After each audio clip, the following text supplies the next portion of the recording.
Have you ever been asked a question that sounds innocent, yet something inside you tenses up? They smile. They sound polite. But deep down, you know, this isn't curiosity. It's control in disguise. Sometimes the most dangerous commands don't sound like orders at all. They sound like questions. Someone asks you something that seems simple, even harmless. Yet for some reason, you feel pressured to answer, quickly, politely, the right way. Something in their tone feels off, as if they're steering you toward a conclusion you didn't choose. You see, skilled manipulators rarely tell you what to do. They don't bark commands. They plant questions, subtle, well-phrased, psychologically loaded questions that make you walk straight into their desired answer, believing it was your own idea all along. That's the real trap. It feels like free will, but your strings are already being pulled. And I'm not saying this so you start doubting everyone. Stoicism doesn't teach paranoia. It teaches awareness. The goal is to recognize when a question carries hidden intent, when someone's just asking is really a move to control, not to understand. Epictetus once warned, "No one can manipulate you without your own participation." That line holds power, because every manipulation needs a silent agreement from you. So today, we'll uncover 5 common questions manipulators use to bend your thoughts and quietly guide your behavior. The third one is especially dangerous. It plays on guilt so deeply that even confident people fold under its pressure. But once you see these tactics clearly, you'll never fall for them again. You'll learn how to stay composed, grounded, and unshakably calm without needing to argue, justify, or over-explain yourself.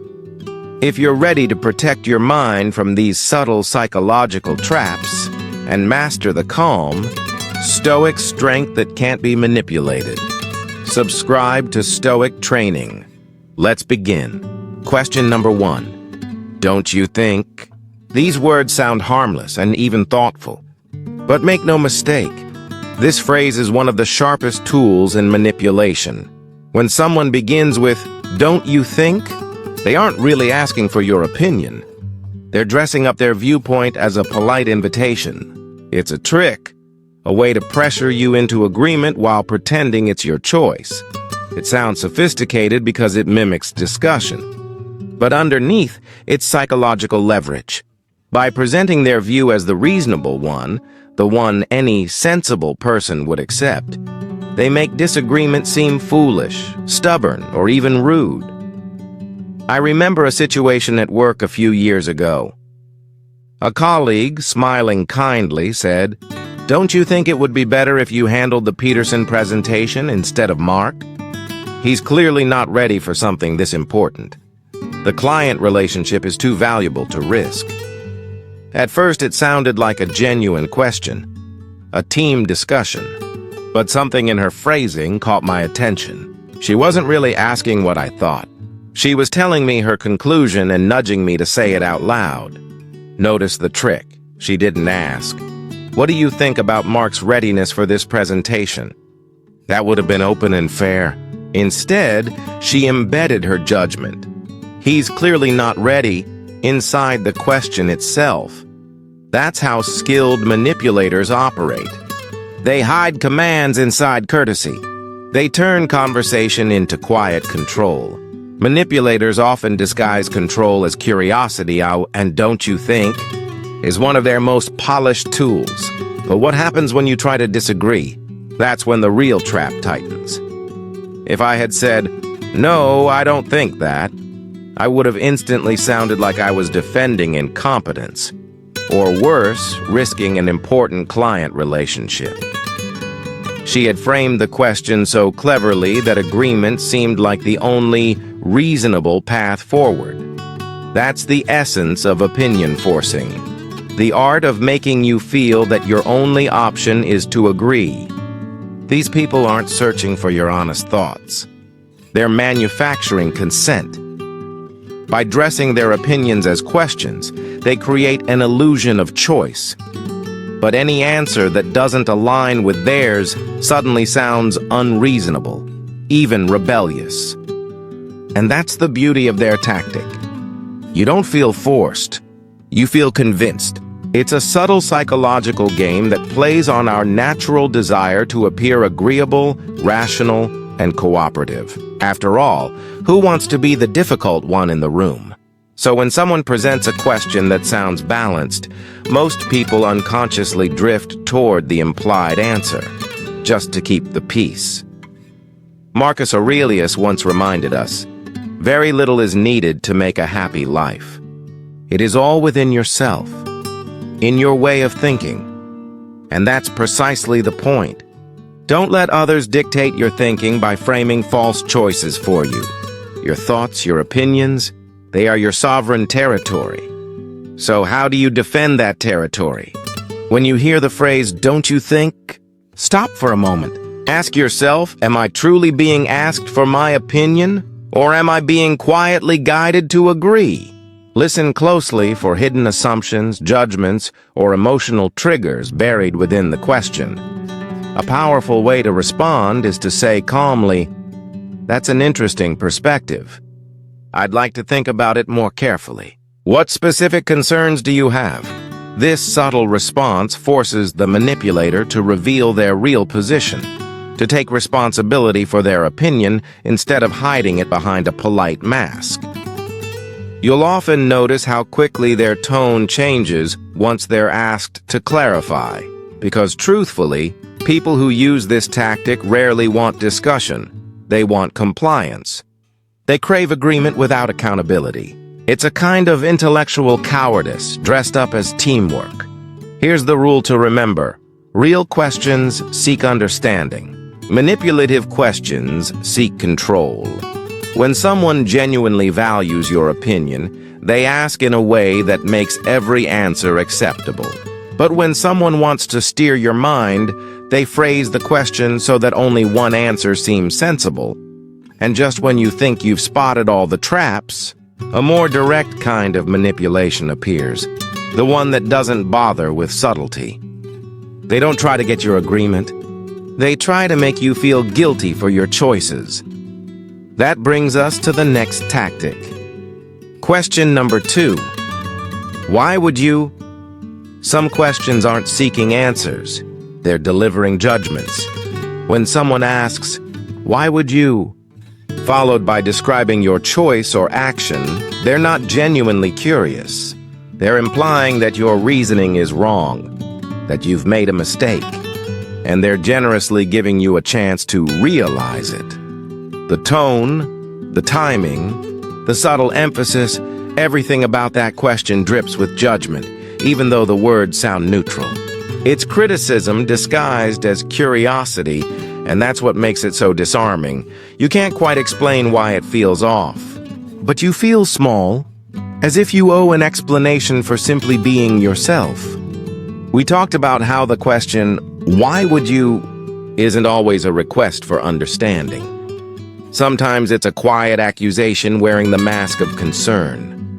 And I've felt that kind of manipulation firsthand. A few years ago, I decided to change the direction of my career. For over a decade, I had been working in corporate finance, a job that was stable, well-paying, and, to most people, admirable. But deep down, something was missing. Each morning felt heavier. The routine, once comforting, began to feel like a cage. After months of reflection, I made my choice. I would transition into consulting, a path that offered more variety, freedom, and the chance to work with different kinds of companies and people. When I shared the news with my family, most of them smiled and offered words of encouragement. But there was one relative, kind on the surface, who reacted differently. During a family dinner, she leaned forward, wearing an expression of concern, and asked, "Why would you leave such a stable job to do something so uncertain? You have a mortgage, responsibilities. Why take such a risk at this stage in your life?" Her tone was calm. Her words sounded rational, but the message beneath them was unmistakable. "You're making a terrible mistake, but I'll let you realize it through my questions." This wasn't curiosity. It was disapproval disguised as empathy. And that's what makes this tactic so manipulative. It puts you on the defensive. Suddenly you find yourself justifying decisions you've already made, explaining reasoning you've already thought through. Meanwhile, the other person plays the role of the reasonable voice, calm, logical, and superior, while you're left feeling reckless, emotional, or immature. The psychological impact runs deep. When someone questions your choices this way again and again, you begin to doubt your own judgment. Their skepticism seeps into your thoughts like slow-moving poison. You start asking yourself, what if they're right? What if I really am being naive? But what they're actually doing isn't questioning your decision. They're questioning your ability to make decisions at all. Seneca once wrote, "It is not the man who has too little, but the man who craves more who is poor." In the same way, it's not the person who questions that is wise. It's the one who trusts their inner reasoning that is strong.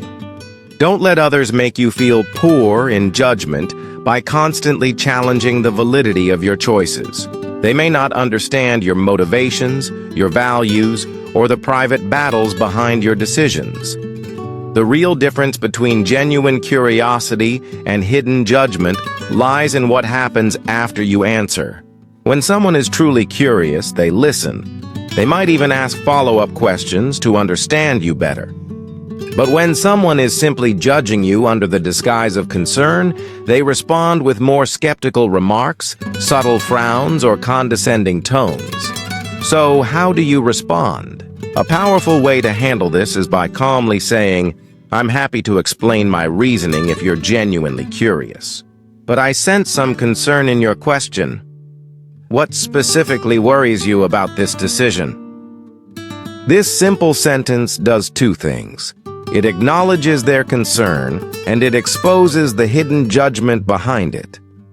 If the person truly cares, they'll appreciate your openness and express their concern honestly. But if they were just trying to undermine you, they'll either back down or become defensive, because they've been quietly called out. The point here isn't to shut down every question people ask about your choices. Sometimes concern is genuine, and feedback is valuable. The real goal is to distinguish between those who question to understand and those who question to control. One comes from respect and care. The other, from judgment and fear of your independence. This brings us to the third manipulation tactic, one of the most emotionally devastating of all. Question number 3. Don't you care about? This question cuts deep because it doesn't target your logic. It targets your heart. When someone asks, "Don't you care about?" they're not trying to understand your feelings or your priorities. What they're really saying is, if you don't do what I want, it must mean you're cold, selfish, or morally flawed. It's emotional blackmail dressed up as moral concern, a subtle attack on your decency, disguised as a simple question, and it works because it strikes at something sacred, your desire to be a good person. It plants the poisonous idea that if you don't comply, you lack empathy, compassion, or love. You suddenly feel the need to prove your goodness. Not because you did something wrong, but because someone made you feel guilty for simply having limits.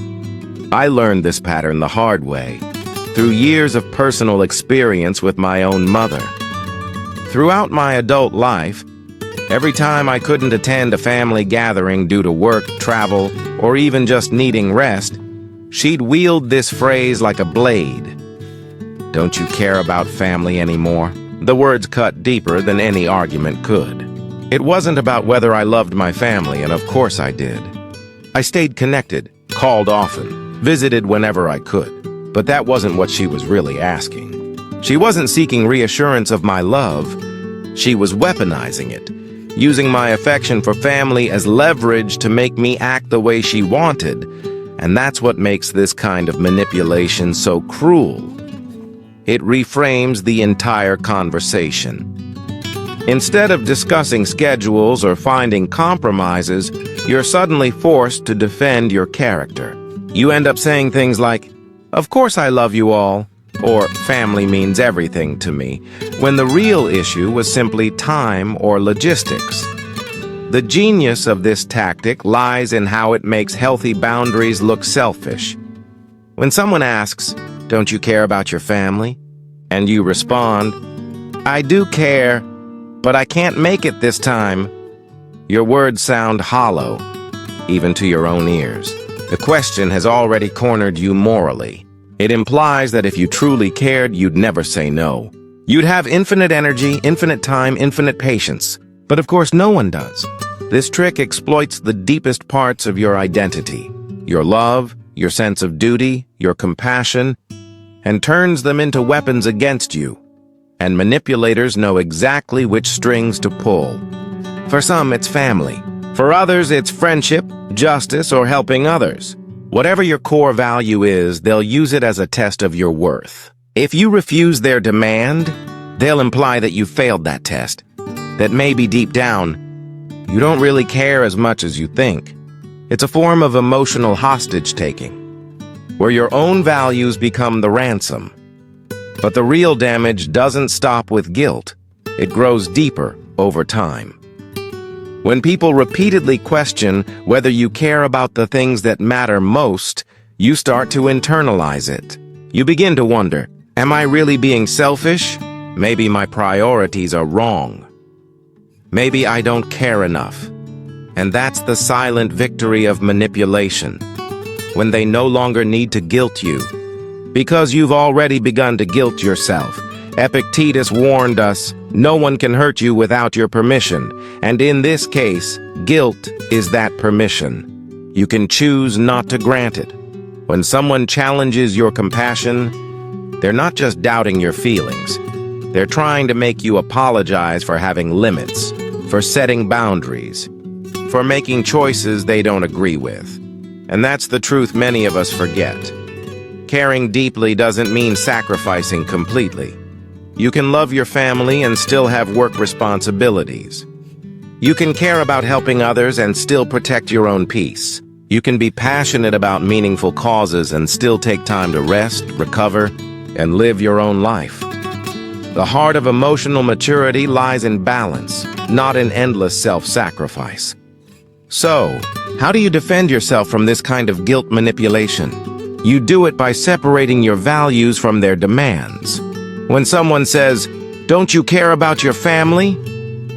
you can calmly reply, "Of course I care about my family, but I'm curious. Why are you questioning that? What outcome are you hoping for here?" This simple yet powerful response does something remarkable. It acknowledges your values while redirecting the focus to their actual motive.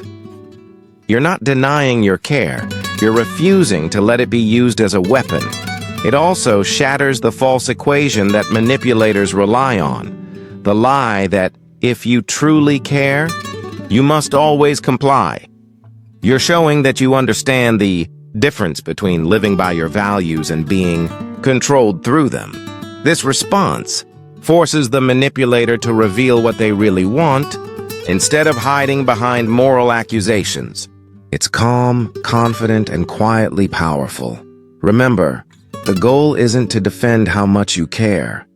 The goal is to recognize when someone is turning your kindness into a trap.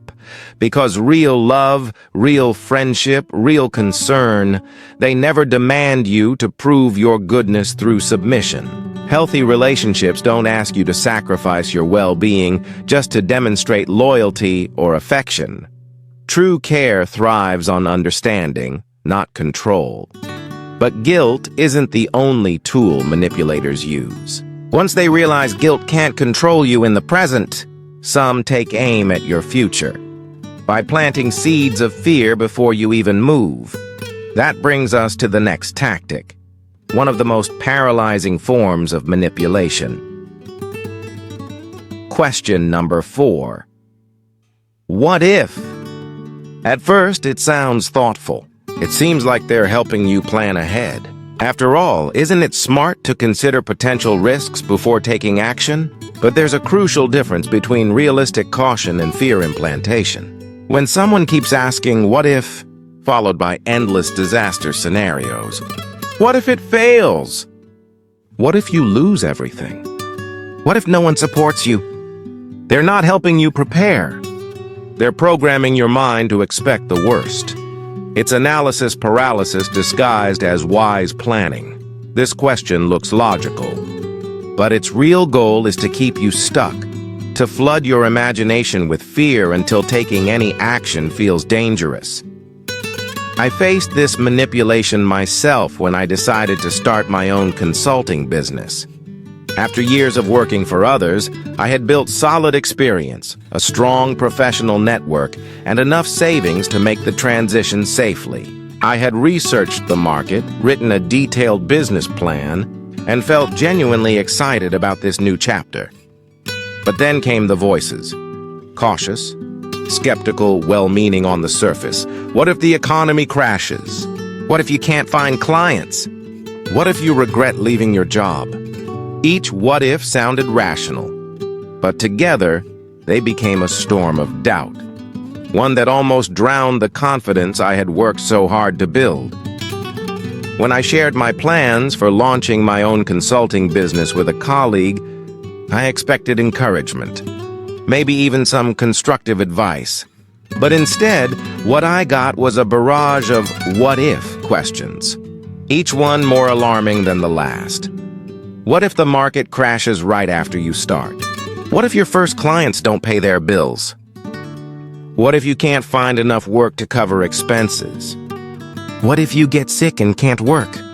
What if your biggest contact leaves the company? What if the entire industry changes and your skills become irrelevant? Each question sounded reasonable in isolation, but together they built a wall of doubt around me.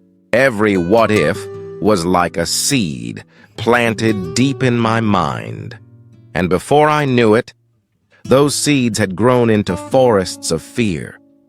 That night, I lay awake staring at the ceiling, my mind racing through one disaster scenario after another. What had started as excitement and clarity slowly turned into anxiety and confusion. I began to second-guess decisions I had already made. I re-examined research I had already verified. And I started imagining new problems that had never existed in the first place.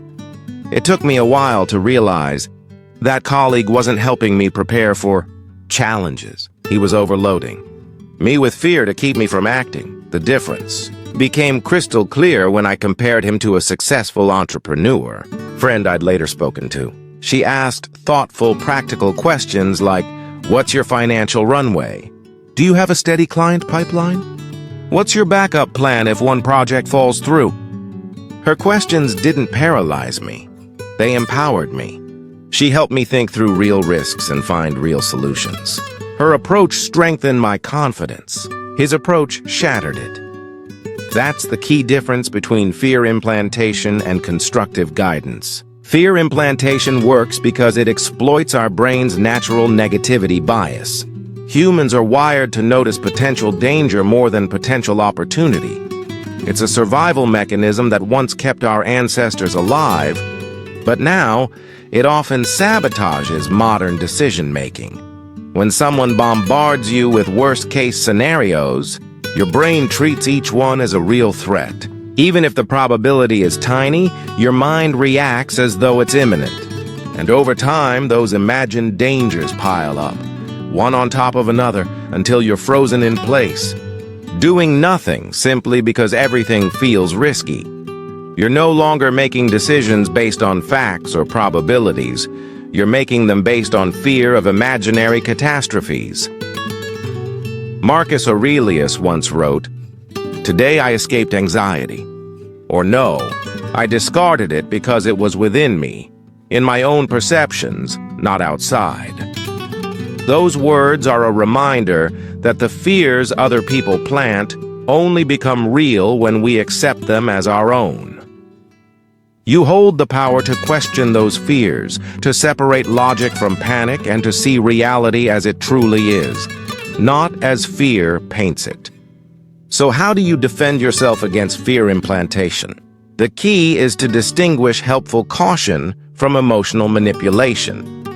Helpful questions focus on realistic risks and practical solutions. Fear-based questions focus on exaggerated disasters and endless what-ifs.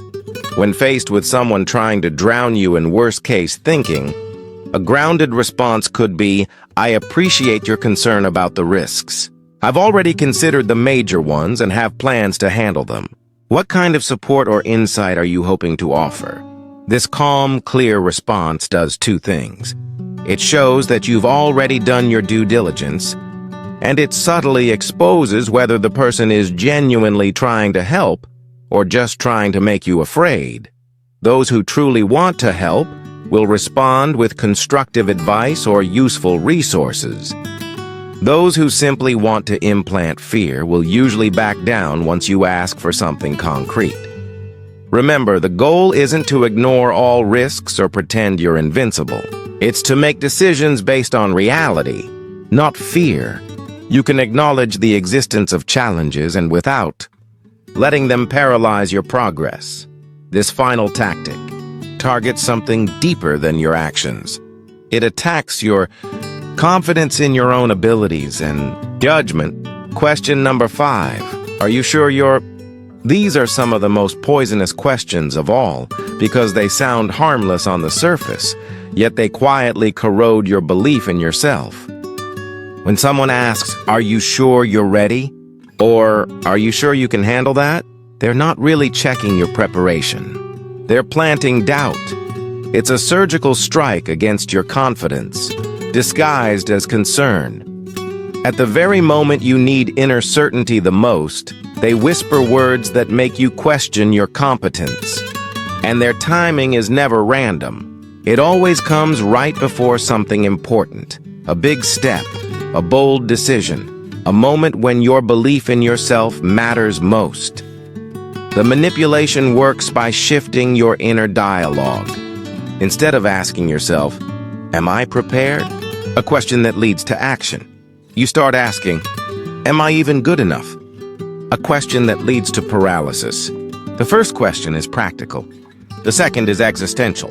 And once that seed of doubt is planted, it's hard to stop it from growing. I experienced this kind of manipulation right before what should have been a defining moment in my career. I had been chosen to deliver a strategic presentation to the company's board of directors, a group that included several major industry figures. It was a huge opportunity, and I had spent weeks preparing for it. I knew the material thoroughly, practiced my delivery countless times, and anticipated every possible question they might ask. By that morning, I felt calm, ready, and confident. Then, just as I was about to walk into the meeting room, a colleague approached me with what seemed like genuine concern. She smiled softly and said, "Are you sure you're ready for this? I mean, this audience is really sophisticated. They can be critical of anyone who isn't completely flawless. Are you sure you've thought through all the technical details they might bring up?" Her tone was gentle, even caring. But her words landed like daggers. Suddenly, my mind began to spiral. Had I missed something? Was I as prepared as I thought? Was I even capable of handling questions from people this experienced?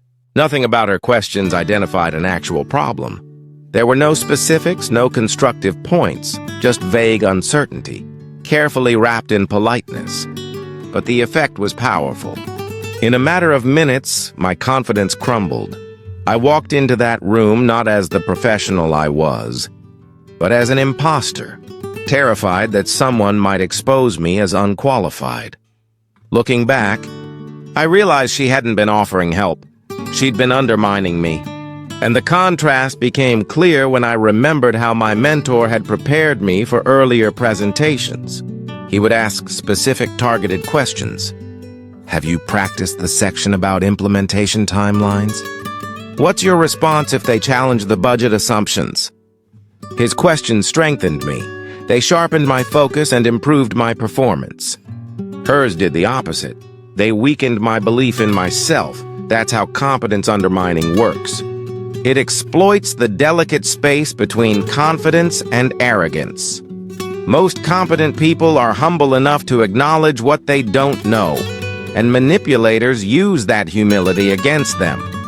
They take your healthy self-awareness and magnify it into crippling self-doubt. The psychological mechanism behind this is subtle but incredibly powerful.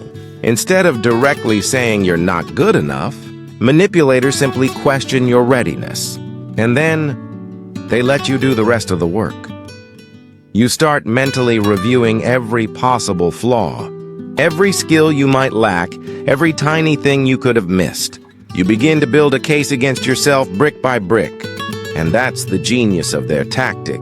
They don't have to convince you that you're unqualified. They just need to plant the question, and your own mind becomes the weapon. It's self-doubt in disguise, and it grows quietly, feeding on your sense of responsibility and your desire to do things perfectly. Seneca once warned us, "It is likely that some troubles will befall us, but it is not a present fact." How often has the unexpected happened? How often has the expected never come to pass? The failures and weaknesses that manipulators make us imagine are not real in the present. They are mental projections, anxious possibilities that might never materialize. But by entertaining those imagined failures, we hand over our peace of mind to fear. The key to defending yourself from this kind of competence undermining is learning to distinguish between two types of questions. Those that are helpful, aimed at genuine improvement, and those that are harmful, designed to corrode your confidence. Helpful questions are specific. They target areas you can refine, steps you can take to prepare better. But manipulative questions are vague, general, and emotionally loaded. They don't help you grow, they just make you anxious. When you face this kind of subtle attack, a calm and assertive response can stop it in its tracks. You might say, "I'm as prepared as I need to be for this situation. Is there something specific you think I should address? Or are you just expressing general concern?" This response is powerful for several reasons. It shows confidence without arrogance, and it puts the responsibility back where it belongs, on them. It forces the manipulator to either provide useful feedback or reveal that they're simply trying to shake your confidence. People who genuinely want to help will respond constructively. They'll mention specific points. You can strengthen or simply acknowledge that you seem well prepared. But those who only want to undermine you will usually back down when pressed for specifics, because they never had any real advice to begin with. Once you recognize these patterns across all 5 types of manipulative questions, don't you think? Why would you? Don't you care about? What if? And are you sure you start to see manipulation for what it truly is. It's not always about controlling what you do. It's about controlling the state of mind from which you make your choices. And that's exactly where Stoic wisdom becomes your strongest shield. Because in Stoicism, your mind is your final fortress. No one can take it from you unless you leave the gates open. When you learn to recognize these subtle psychological attacks, you become truly unshakable. Not because nothing can touch you, but because you choose what deserves your emotional energy.